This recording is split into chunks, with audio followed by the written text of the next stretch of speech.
Look, we stuck in the system, we can't get out. It's time for a change, stop running your mouth. I'm looking for work, but I can't get it out. Look for the light, but the sun blotted out. Hold on, let me hop on the beat. Cause social injustice and prisoner mindset is something we gotta defeat. We idle these hoes and wear all these clothes with shoes that can't be creased. Steady looking for substance and change, but we searching all up in these streets. Got a stain on my shirt that I can't get out. My people on high like the top of the mount. We thirsting for truth, but there's no spout. Look for a savior, but no one around. But no one's around, but where do they look? It ain't in the church, it ain't in the book. We can't get a job, so we rather crook. They got us in chains, a fish on a hook. Look, harvesting not bodies, harvesting not organs. Got 'em real big mad, cause they culture boring. Pimping the poor, Jim Crow at the door. Selling our souls, our daughters a whore. I wanna give in, can't take it no more. Don't wanna believe our people are more. We swept our cart when we look at decline. We got a new bottle, it's filled with... Hello, all my MACM people. Welcome to another MACM Make a Culture Move podcast, where we cover everything from intense. We gonna persevere, you feel me? Can you hear me? Yeah, OG, if you can hear me, can you do the disclaimer real quick? Yes, sir. Here at the Make a Culture Move podcast, we talk about everything, Black news, entertainment, political, Black excellence, all the things that highlight us in the community. And so, sometimes the things that we talk about, toxic situation. So yeah, I don't know. Absolutely. I'm sorry. I hope Can you hear me? Yeah. We're good. Okay, cool. Okay. So I had to change locations real quick. But yeah, like G said, we're gonna talk about dealing with some exes. To start it off, though, I did want to get into some Black news. Let me just pull this up. Before we get into a little bit more easier topics, first I'd like to say, long live DMX, a rap legend. RIP. I don't really know too much about this situation. I believe he overdosed. I probably shouldn't have said that because I'm not completely sure.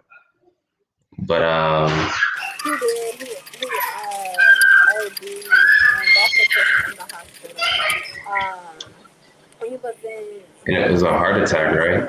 Yeah, and he was in a devastated state, so it's like it wasn't. He live and die. His family had to make a decision on if they was going to pull the plug or not, and so they decided to pull the plug on him, respectfully so.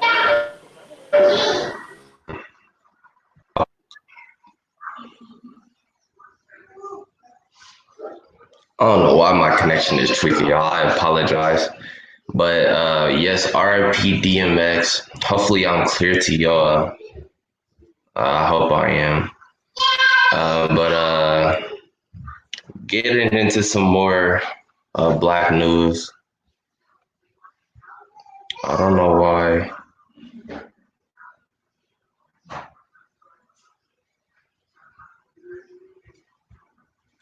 That's crazy.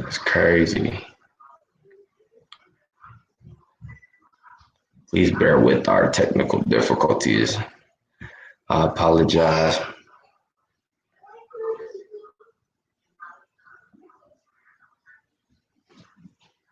Do you got a black screen on my screen?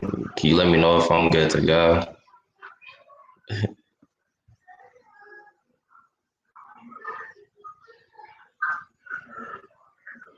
Okay, my bad. What'd you say? No, you all good. I was just making sure I was good to go. Yes, sir. You good. I'm here with you. But just some more news. We spoke recently about Pervis Payne. his execution is supposed to be today. I haven't seen anything denying that fact. All I see are pages where you can sign up to participate in getting his, or just basically shouting out his innocence. Hold on, let me share my screen really quickly. It's kind of sad though. You remember Pervis Payne, right? I don't know. It's just sad to know that so many of our black men go through this. I'm saying.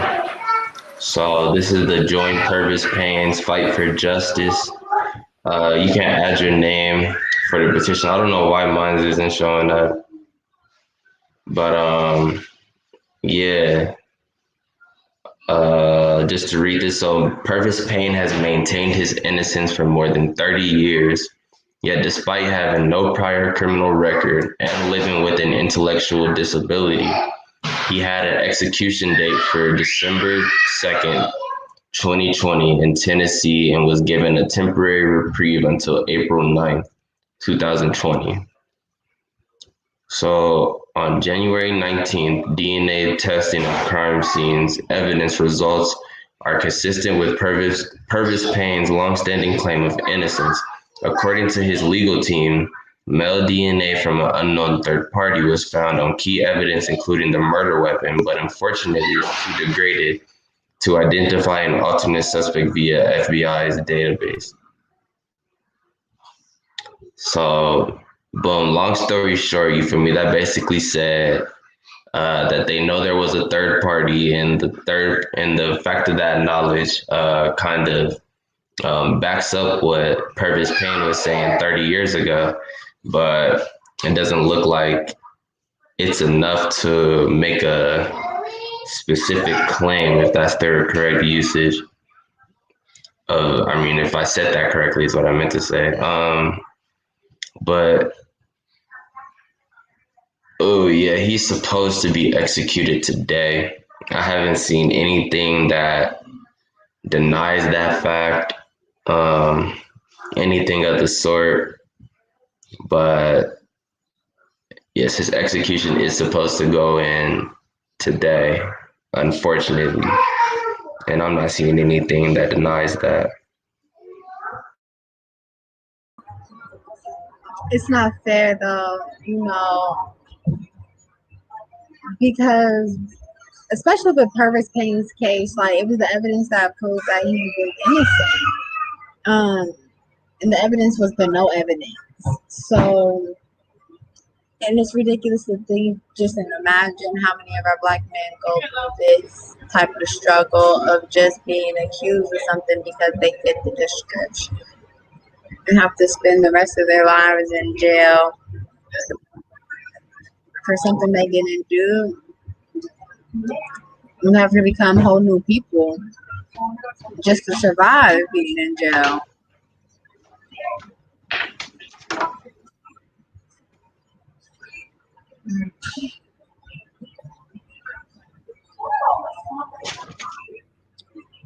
Hopefully something is going to make it for Pervis Payne and that it does get stopped. I don't even remember that Boondocks episode where Riley is trying to stop the dude, the execution. That just, you know, for it to be in a cartoon, it just goes to show that it happens more often than not.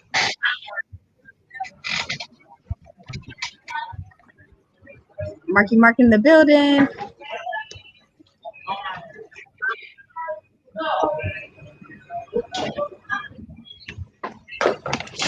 I remember that episode too.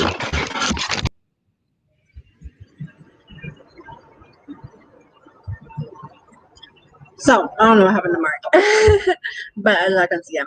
Oh, there he goes. But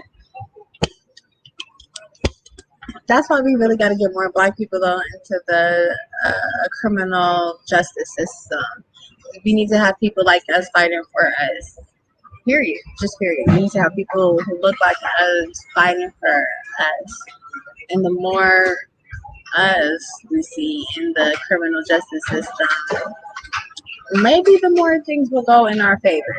You know, to see more black judges, black lawyers, black DAs, black prosecutors, black attorney generals, um, all of that, all of that. Thank you for holding it down. My connection is bugging right now. It's okay. We both having our issues right now. I'm telling you. But nah, I remember that Boondocks episode too.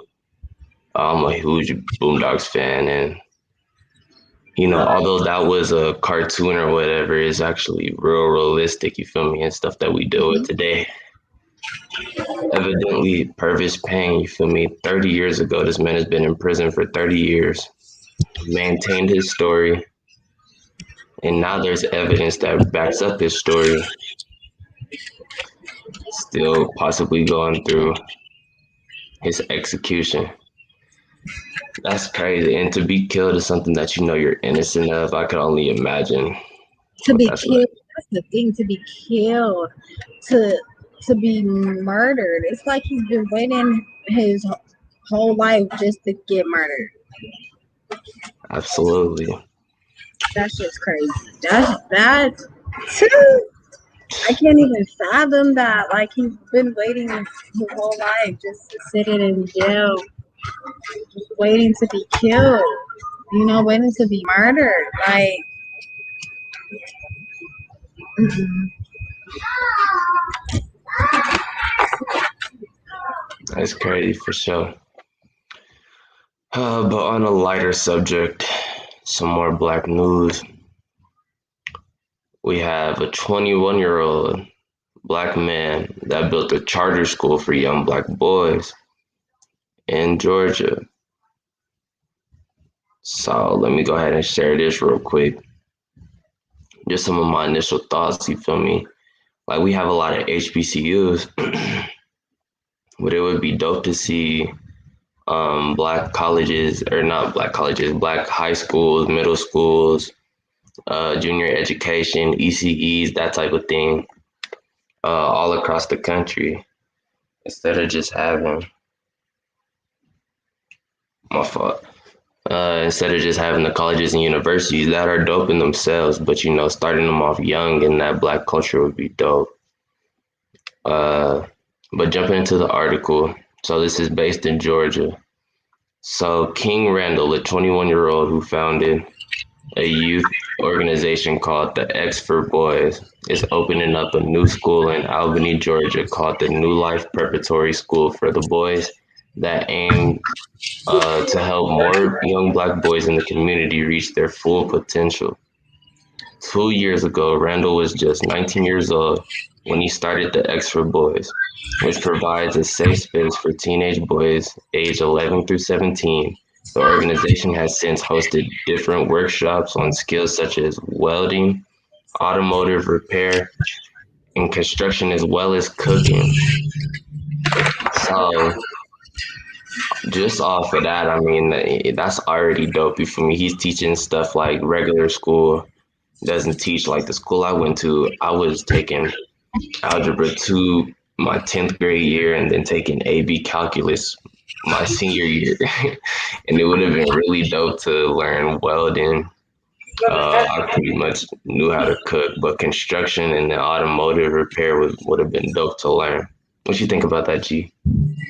I think it's dope. Absolutely think it's dope.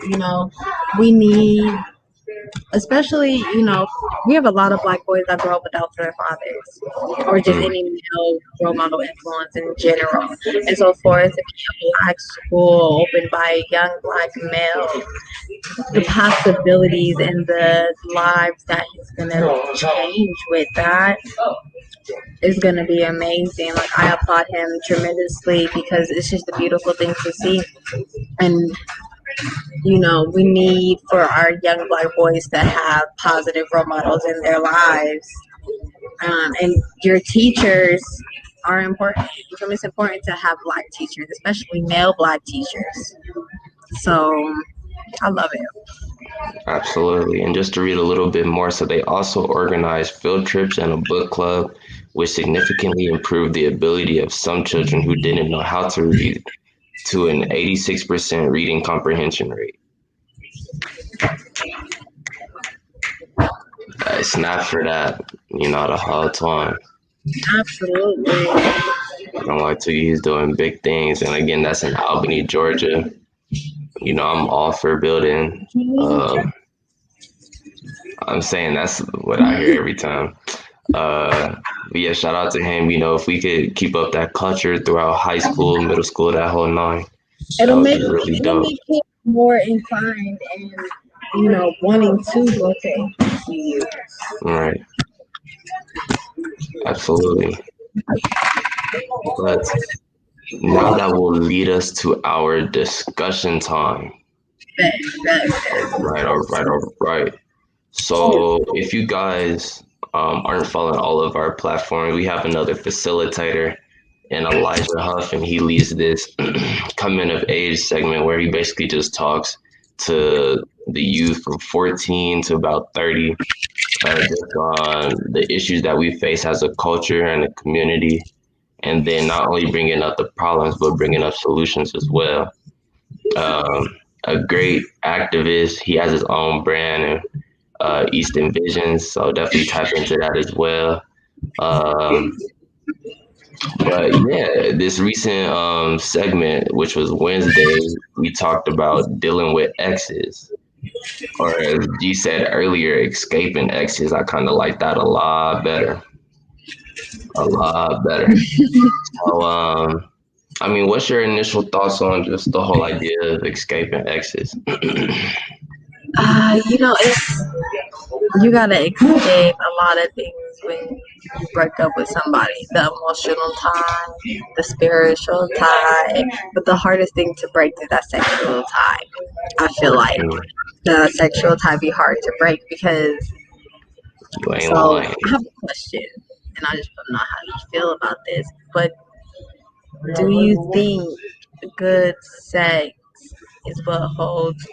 It's like the glue to toxic relationships. Yeah, absolutely. And then if there's like an emotional aspect to it as well, it gets even worse. Because I know a lot of times with my exes, like we broke up because I wanted them to do something different. Right. You feel me? And like that on top of us having good sex was just really bad because it's like emotionally, like I feel like we're there, but we might have messed up somewhere in the past or whatever that kind of caused us to separate a little. And now, it's just like, dang. And then them 1 a.m. texts like where you at type stuff, that's become too much of my culture. I ain't gonna lie to you.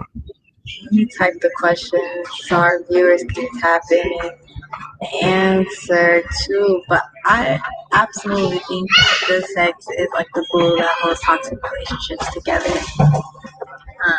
Bro.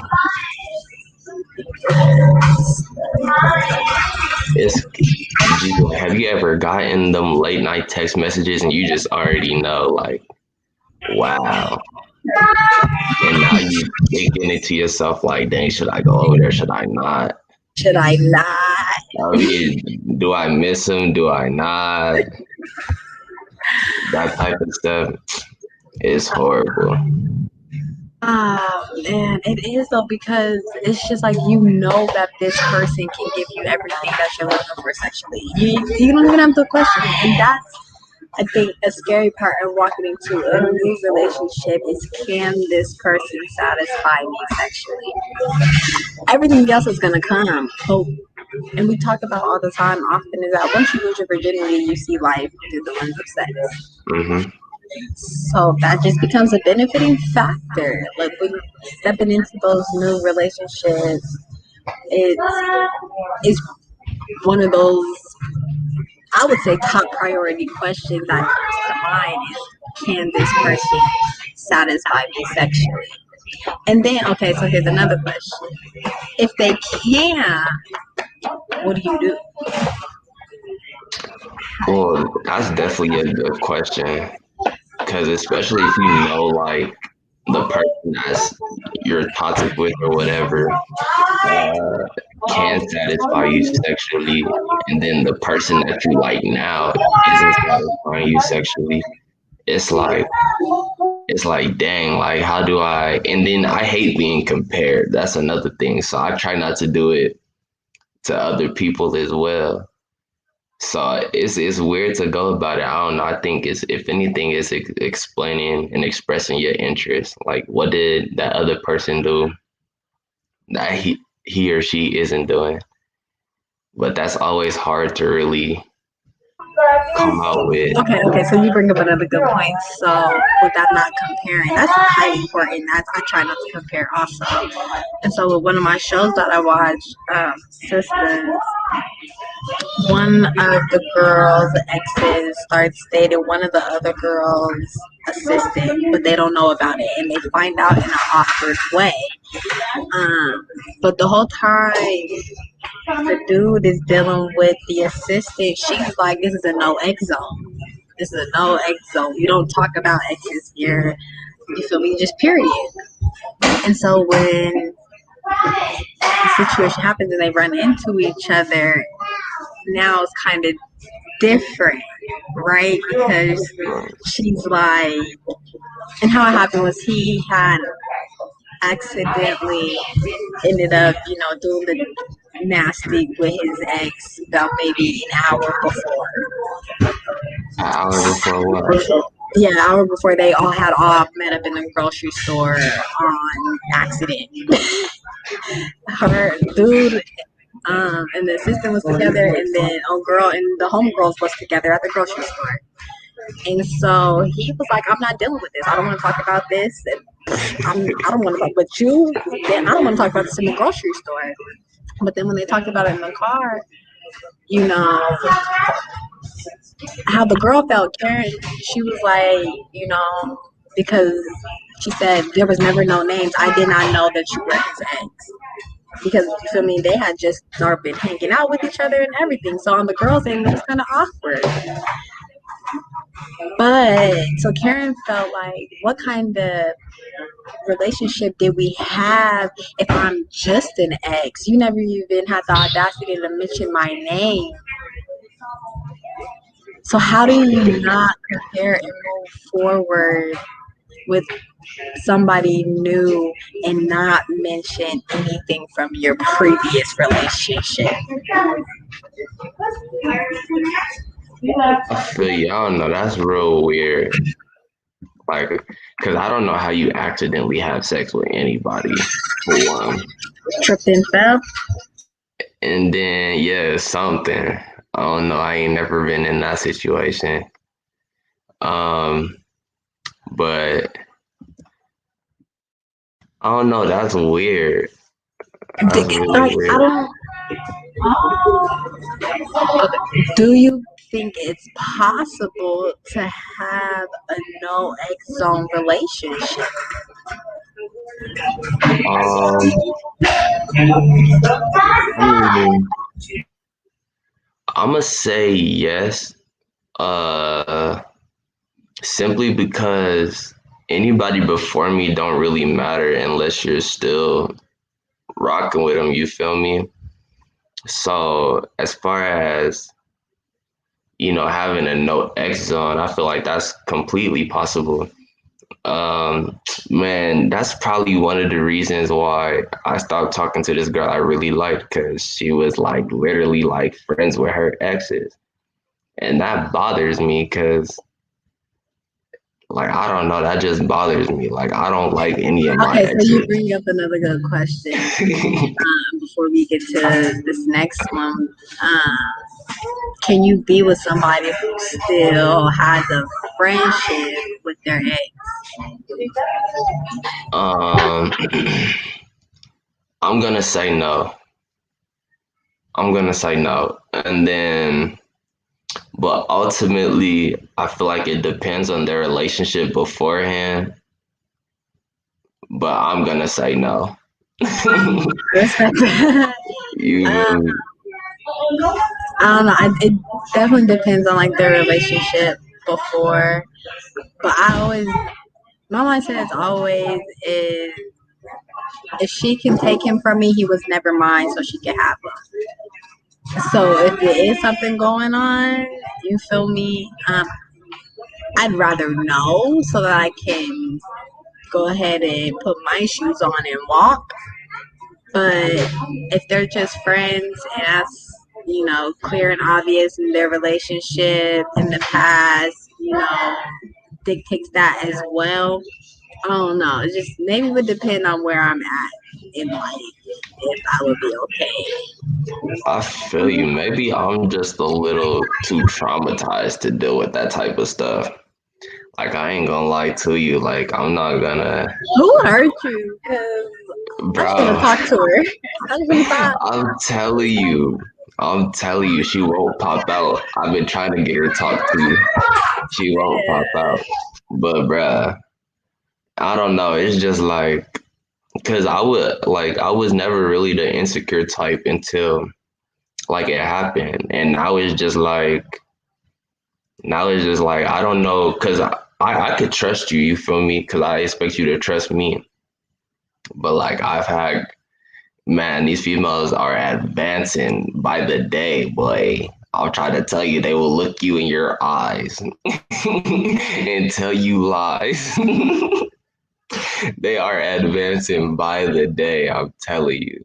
They will look you in your eyes and tell you straight lies.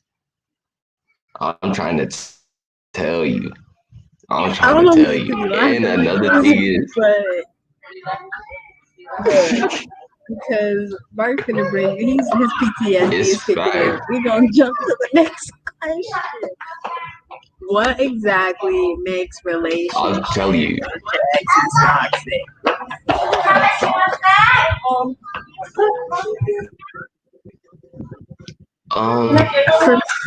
Go ahead, Mark. Okay. I feel like if you know the relationship isn't good for you, but you continue to be in it. You feel me? I feel like that's a real simple answer to give. If you know the relationship isn't going anywhere or just isn't good for you altogether, and you continue to stay in it, uh, that's what kind of makes it toxic. What you think about that, though? I agree. You have to, be able to recognize those signs.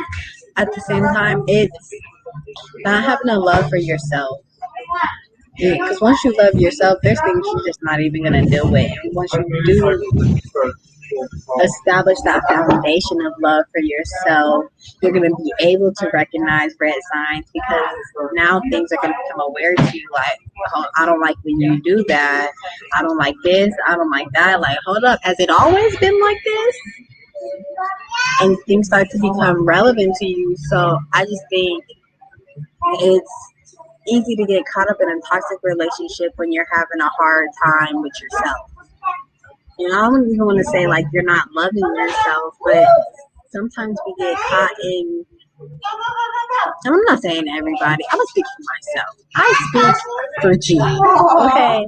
Sometimes I get caught up in situations because I get bored, and I be entertaining conversations just because I'm bored, and I know it's not gonna go anywhere. Because on my end, I'm just bored. That's me on my end. So that's a hell of a toxic trait. I gotta, place that bored energy somewhere else than playing with dudes' hearts.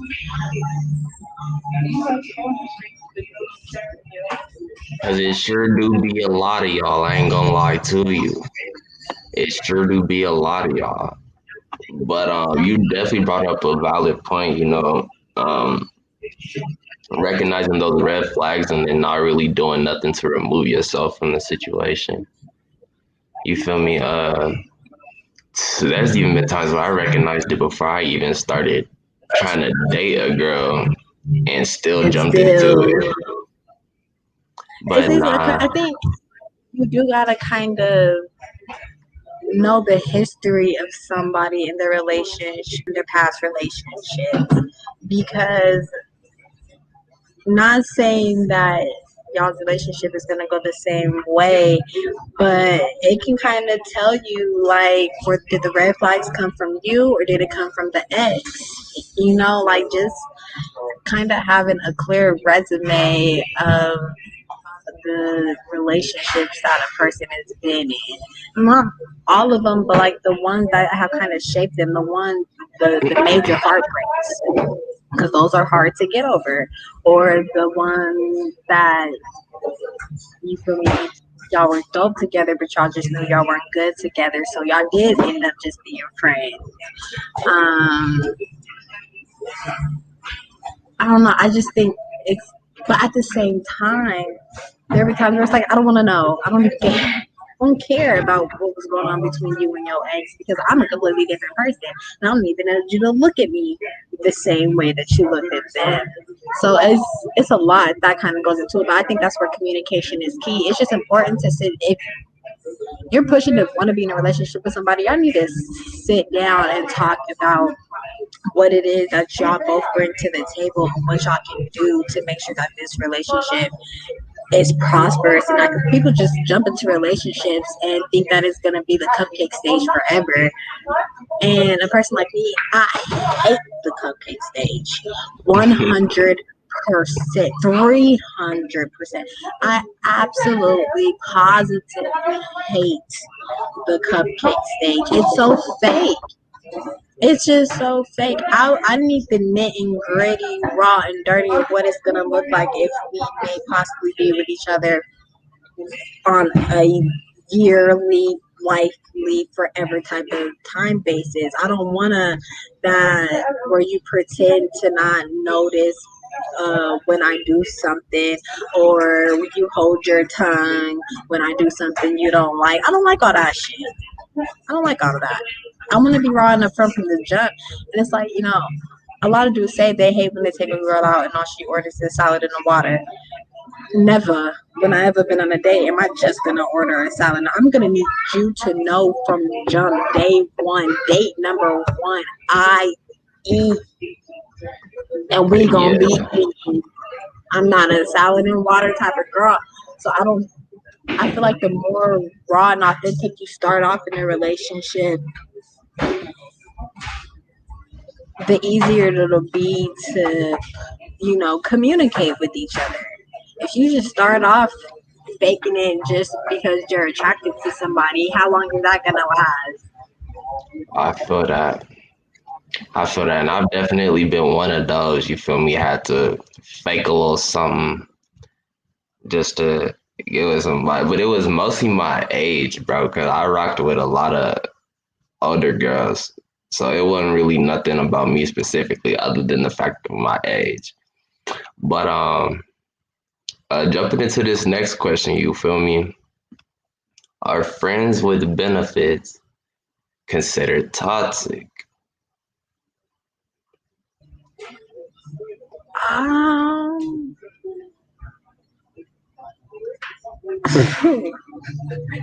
I think if in your heart what you really want is to be in a relationship, then yes.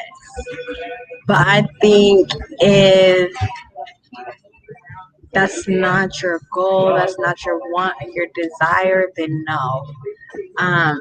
Because again, once you lose your virginity, you see life through the lens of sex. And honestly, abstinence and celibacy is hard. It's super, super, super hard.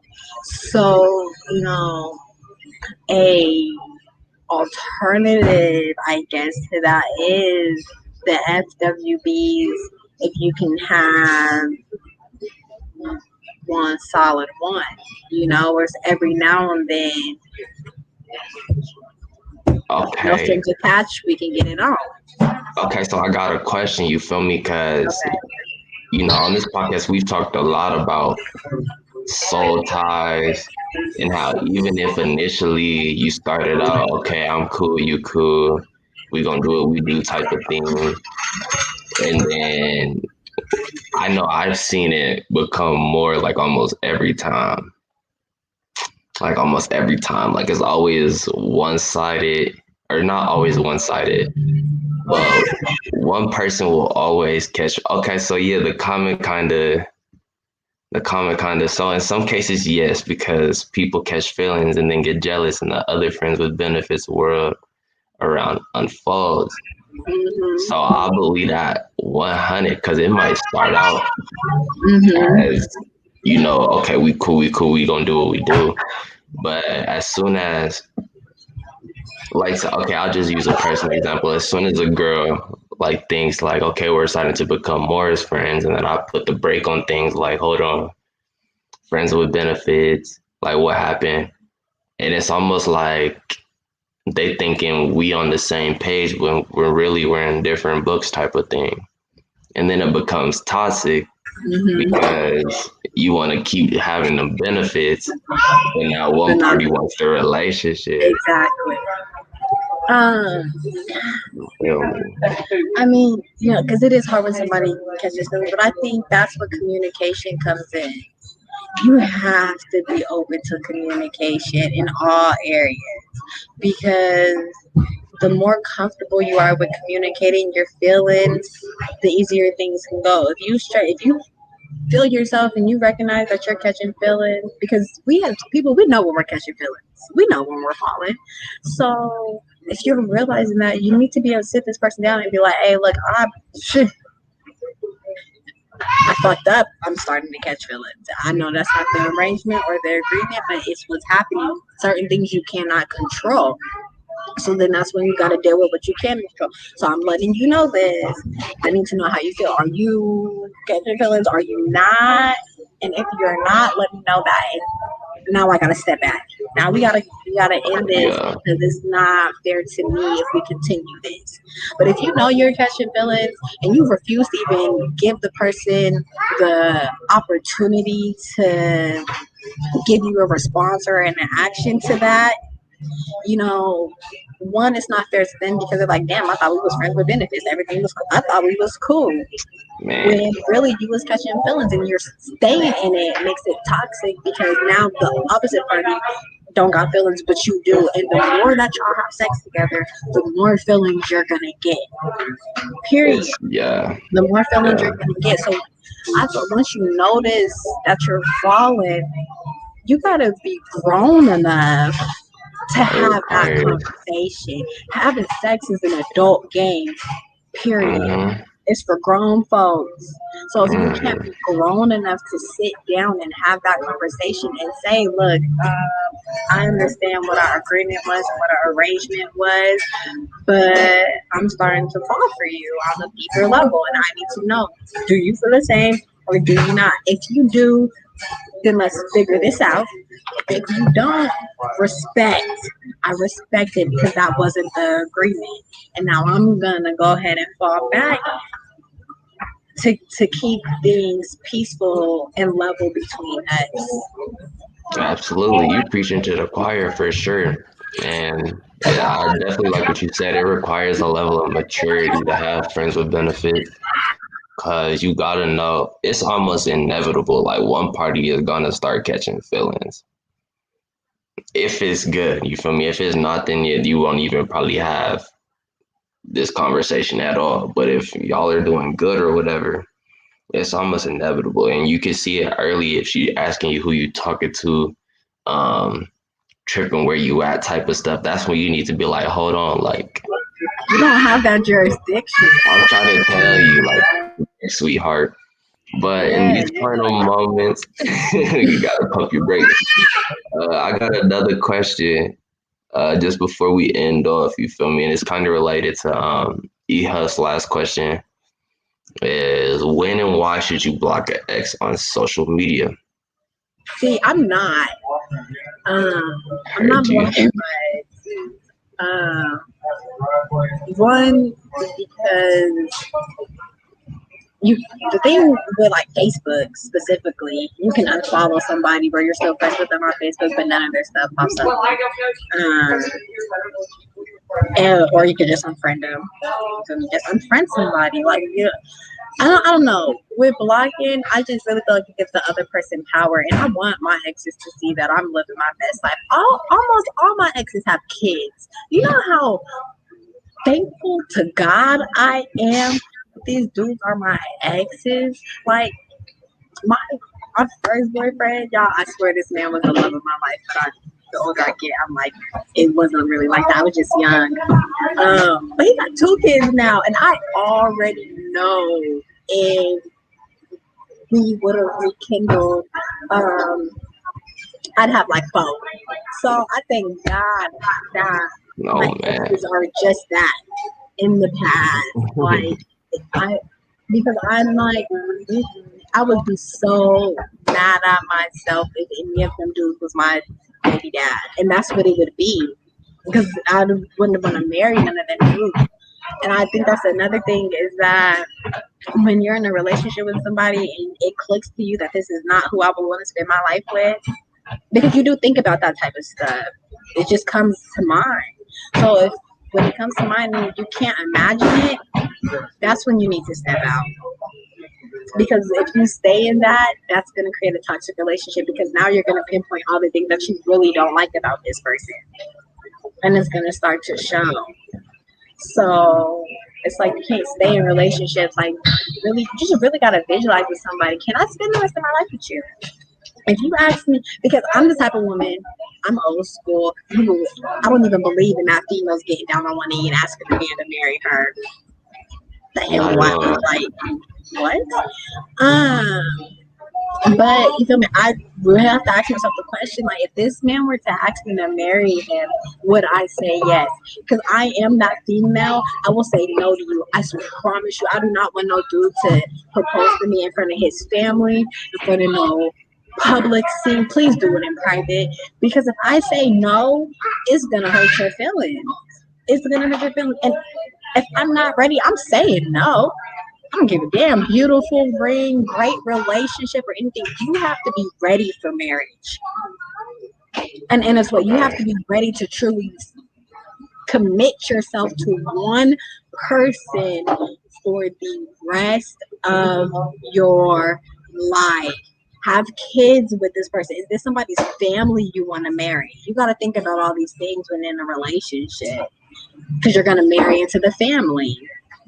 So if I don't like your family, I don't think I can marry you. I feel you. For me, I mean, I'm definitely a blocker. Like, if I don't like your post or I think they're towards me, I'm gonna block you. Like, that's just what it is. Like especially, like, man, like, I don't like pettiness at all because I take it too far. And I don't do none of that goofy stuff. Like I got a girl that still got my hoodie and she always posts stuff about keeping somebody's hoodie and stuff. That is and so I'm bad. just like, I don't know. Once you become an ex and I just surely don't give a damn about you anymore, that's what it is. And once I put you in a certain bucket in my life, it's so hard. Not too many people see my bad side. I'm just gonna say that. Not too many people get not too many see my bad side, you know, where that mean streak that I really had. And so once you see that side of me, it's either something you deal with and accept and learn to love, or you just don't fuck with me no more. And it's because I get cold. My heart can turn to a block of ice in a blink of an eye. It can turn into a black hole quick because I have so much love to give. I don't like when people take advantage of that. So once I put you in that bucket of throwing you away, you're there. You really can't come from that. And if I burn a bridge with you, you can't bring ashes back to life. I mean, they could turn into diamonds, but that's just the beauty of being out of that toxic relationship. Bro, I got one ex I hope get hit with a lightning bolt. See, and it's like, you know, and then ran over. we're going to talk about how dudes deal with breakups and how girls deal with breakups. Because I say this all the time. Dudes deal with breakups way harder than females ever possibly can, and it shows through like songs. When you listen to a dude's heartbreak song versus a woman's heartbreak song, dudes say shit like, "I want her to get ran over by a car," "I want her to die," all these hurtful. It's like, damn, what did she do? And it's like she only got my hoodie. That's the only thing. I swear that's it. I swear that's it. And I hope she get I hit burned by a the lightning ex's bolt. hoodie though one time, caught him on facing on it, and let him watch his hoodie burn. I'm trying to tell you, I would not I was pee a on different her if person. she was on fire. I was a different person. I was I a would not. completely different person. I would not pee on this girl if she was on fire. Hey, I got an ex like that. I would not even. I would drink a glass of water as I watch them I'm burn. trying to tell you. Okay, I'm trying to tell you. But be before like this gets depressing, y'all, because we are trying to make a culture move. Before this turns into just a whole bunch of look, both of our toxicity, PTSDs about to kick in, and I'm trying to tell you, I'm just about to both start just gonna be like, rambling. I want to talk.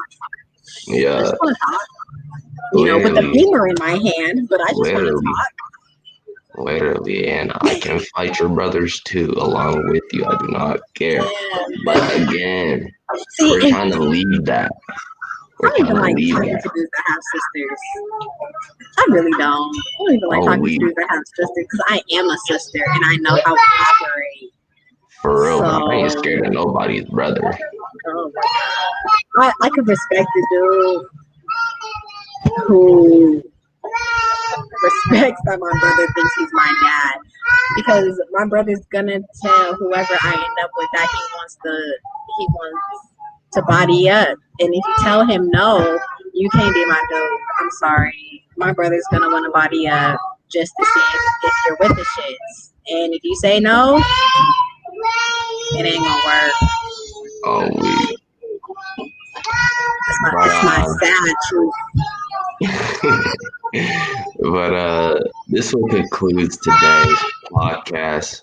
We hope you enjoy. We apologize for the technical difficulties in the beginning. But please be sure to like and follow our Make a Chess Move page, Make a Culture Move page, which is this right here where we do our podcast. Our virtual artist storytelling, which is just that. Our YouTube at Make a Chess Move -MACM. We just hit 100 subscribers. Let's get us to 200. Our website where we deliver our workshops and our donations tabs. Make sure to follow us on Facebook, MACM303, Instagram, MACM303, Twitter, MACM303, Pinterest, MACM303, and again, our MACM virtual workshops. Make sure you tap in with that. Cop some MACM apparel. And with that being said, Easton Vision, shout out